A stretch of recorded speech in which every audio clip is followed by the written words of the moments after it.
বোর্ডের লেখাটা হয়তো পুরোপুরি দেখা যাচ্ছে না, কারণ আমি একটা ওয়েট পুট অন করে ফেলেছি, বাট আমাদের প্রত্যেককে আজকে বলতেই হবে সরি দিল্লি। তার কারণ হচ্ছে দিল্লিতে সবাই জানতে পেরেছে লালকেল্লার কাছে বিশাল একটা বিস্ফোরণ ঘটেছে। 2 গাড়ি বোমা সম্পূর্ণ বিস্ফোরণ ঘটার পরে 8 জন লোক মারা গেছে। মনের মণিকোঠা থেকে যখনই বিশ্বাস করার চেষ্টা করি যে ভারতবর্ষে বসবাসকারী প্রত্যেকটা মানুষ ভারতের অগ্রগতি এবং উন্নতি চায়, তার জন্য নিজেকে এবং দেশের জন্য যত সম্ভব তারা কাজ করে, তখনই কোনো না কোনো একটা ঘটনা ঘটে নাড়িয়ে দেয় যে না না, সবাই এক হয় না। আমি কোনো পার্টিকুলার কমিউনিটিকে দোষ দেব না, কিন্তু প্রতিবার আবার আবার সেই পার্টিকুলারলি একটি ধর্মাবলম্বী মানুষ তারা এই ঘটনার সাথে যুক্ত প্রাথমিকভাবে জানা যাচ্ছে। এবার যেটা সব থেকে অবাক করা বিষয়, এতদিন আমি ভাবতাম যে না, যারা হয়তো এই ধরনের কাজ করে কোন একটা পার্টিকুলার কমিউনিটির হলেও তারা হয়তো মানে তাদের হয়তো ভুলভাল বোঝানো হয়, সেই কারণে তারা করে। 3 জন ডাক্তার যুক্ত, মানে এটা কিভাবে হতে পারে?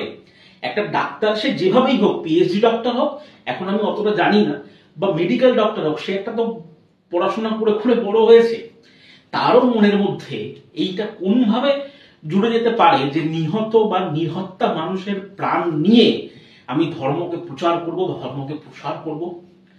এইগুলো মানে যখনই মনটা মনে করতে বাধ্য হয় কিছু ঘটনা কয়েক মাস পরে যে না, সন্ত্রাসের সাথে কোনো ধর্মের যোগাযোগ নেই, এটা মনের ইচ্ছা হয়, তখনই একটা করে ঘটনা চলে আসবে আর দেখে মনে হবে না, আমি হয়তো আগের বারই ঠিক ছিলাম, এবার ভুল, আবার ভুলে যাব। বাঙালি সাধারণ মধ্যবিত্ত মানুষ, খেটে পেটে খাই, ভুলে যাব আবার। কিন্তু এই সরিটা কতগুলো রাজ্যের জন্য আর যে বললে যে ঠিক হবে, সেটাই এখন দেখার। মানে আমরা যারা সেকুলার ভাবনা চিন্তা ভাবতে বিশ্বাস করতে চাই, তাদের বুকে বারবার ক্ষত করে দেয় এই ধরনের কিছু মানুষ, যারা আমাদেরকে চোখে আঙুল দিয়ে বোঝাচ্ছে তুই সেকুলার, বাট তোকে এইটা বুঝতে হবে ভারতবর্ষ ততদিনই সেকুলার ততদিন তোরা সংখ্যা গুরু। যখনই তোরা সংখ্যালঘু হবি তখন আর সেকুলার শব্দটা উঠে যাবে। তার আগে অব্দি তোরাও লড়াই করবি সেকুলার থাকার জন্য, তারপরে উঠে যাবে। তার কারণ আজকে তারা সংখ্যালঘু হয়ে যা ঘটনা ঘটাচ্ছে, তো মানে এ তো চিন্তা ভাবনার বাইরে। ঠিক আছে, মানে একটা ঘটনা ঘটলো পেহেলগামের মতো, আমি দেশের স্বরাষ্ট্র দপ্তরকে আমি দোষ দিতে পারলাম, আমি আবার দিল্লিতে হলো স্বরাষ্ট্র দপ্তরকে আবার দোষ দিতে পারলাম, আমি দোষ দিতে চাই যে তুমি কি করছিলে। বাট একটা ফ্র্যাঙ্কলি স্পিকিং, 150 কোটির দেশে কে কার বাড়িতে কোথায় কি জমিয়ে রেখেছে এটা জানা সম্ভব নয়।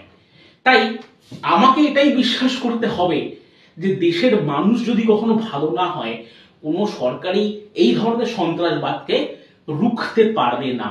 ঠিক আছে, সাধারণত ভিডিও আমি অনেকদিন আনিনি, কিন্তু বছরের এই সময়টা থেকে যেহেতু আমার স্টুডেন্টদের প্রি বোর্ডস এবং বোর্ডস থেকে আমি ফিরে আসি আমার স্টুডেন্টদের হেল্পের জন্য, কিন্তু এত তাড়াতাড়ি আমি আসবো এটা কল্পনা করিনি। বাট আজকে এই ঘটনার পরে, এই নিয়ে ভিডিও বানাবার পরে আমি আমার স্টুডেন্টদের অগ্রগতি করতে বলবো তো বটেই, বাট এটাও সাথে বলবো যে পড়াশোনাটা শেখা উচিত শুধুমাত্র চাকরি বা পয়সা ইনকামের জন্য নয়। একটা কোথাও একটা বাধ্যবাধকতা থাকা উচিত নিজের মনের মধ্যে যে আমার ধর্ম এবং আমার কর্ম দুটো যাতে গুলিয়ে না যায়। ধর্মকে পালন করব, কিন্তু কর্ম দেশকে এগিয়ে নিয়ে যেতে পারে। তো এটাই বলার যে যারা ডাক্তার, যারা এই লেভেলের মানুষ, সেটা যে ধর্মেরই হোক, তারা যদি এই ধরনের ঘটনা ঘটাতে পারে, সাধারণ মানুষের আর কি দোষ। যাই হোক, কালকে থেকে ম্যাথসের ভিডিও কন্টিনিউ আনবো প্রি বোর্ডস এবং বোর্ডস এর জন্য। 10-12 বেসিক্যালি ফোকাস করছি 10-12 যেই। ঠিক আছে, যারা যারা চাইছো এনরোল করতে ব্যাচে তারা তো করবেই, যারা পড়ছো তারা তো হবেই, বাট কিছু যারা যারা পড়তে পারছো না তাদের জন্য আমি ম্যাথস কিছু কিছু বলে দেব, স্ট্র্যাটেজি বলে দেব, ফলো করো, উপকার পাবে। আজকের মতো এটুকুই, গুড নাইট তো বলা যাচ্ছে না, দিল্লি জেগে আছে। কিন্তু প্রশ্ন মনে একটাই থেকে যাবে, সবাই কি তাহলে সমান হলো, নাকি সবাই সমান হলো না? নাকি মনে যে 26 তারিখের পর পেহেলগামে যে প্রশ্নটা এসেছিল মনে, সেটাই কি তাহলে সত্যি? দেখা যাক ভবিষ্যতে কোথায় গিয়ে থামে ব্যাপারটা, এটাই দেখার। ভারতবর্ষ কি আর সত্যি সেকুলার থাকবে? মনে তো হচ্ছে না। Good night and sweet dreams to all.